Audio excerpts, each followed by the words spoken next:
Nagtipon-tipon ngayong taon ang mga miyembro at guest ng Eagle Ridge Golf and Country Club para lumahok sa 4x4 Invitational Tournament. Sinimula ng kompetisyon sa isang ceremonial tee-off na dinaluhan ng mga opisyal ng 4x4 Invitational Tournament na pinangunahan ni General Manager Antonio Carlos Ocampo, Committee Chairman Ramil Villanueva at Committee Co-Chairman at Chairman ng One Media Network na si Mr. Philip Chen. Narito po tayo ngayon at kasama natin si Director Ramil Villanueva, Chairman ng 4x4 Invitational Committee. Sir, what is the tournament about? Okay, good morning. This is the Eagle Ridge 4x4 Invitational Tournament. This is actually a member guest invitational committee wherein our members invite guests to participate in this 4-day tournament.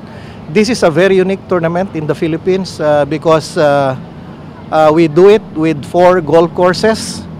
And we have about 600 players every day. This will be done on today, November 4 and November 5, and then November 10 and November 11. Bukod sa mga golf course, may mga booths din sa entrance ng golf club kung saan may iba't ibang mga freebies at merchandises ang maaaring i-enjoy ng mga guests at members ng tournament. The highlight of the tournament will be the raffling of 3 cars. 1 car will be raffled as an individual prize, and then 2 cars will be raffled for the partners. So again, this is a unique thing that we do only here at Eagle Ridge, wherein if one of the players will win a car, his partner or her partner will also win 1 car. So tag-isa sila. Aside from that, all of our par 3 holes will have hole-in-one prizes, 16 par 3 holes. So we have 2 cars at stake for hole-in-one. We have 2 golf courses, 1 motorbike, and many cash prizes and many other prizes. Samantala, ilan naman sa mga manlalaro ang mas prioridad ang maganda at masayang experience kaysa sa papremyo. Well, hindi, I'm just enjoying the game.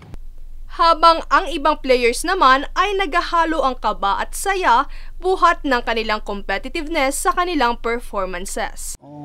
Very good feeling now, but little bit nervous. It's my first time here. Ngayon, so far, nai-enjoy namin dahil maganda yung aming score, but hindi ko alam mamaya. Masaya experience ko. Ganda, may birdie kami isa. Sana masundan pa.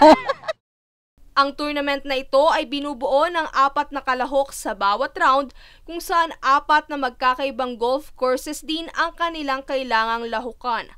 Ang mga golf course na ito ay ang Aoki, Norman, Dai at Faldo kung saan may mga designated banner areas ang mga papremyo tulad na lamang ng mga hole-in-one prizes na nagkakahalaga ng 50,000 piso, mga golf cart, mga brand new car, at iba pa. Nagpaabot din ng pasasalamat ang committee chair ng event na si Villanueva sa mga dumalo at nakilahok ngayong taon. And I would like to take this opportunity to thank all of our sponsors, all of our members who invited guests to participate and support this event. Thank you very much.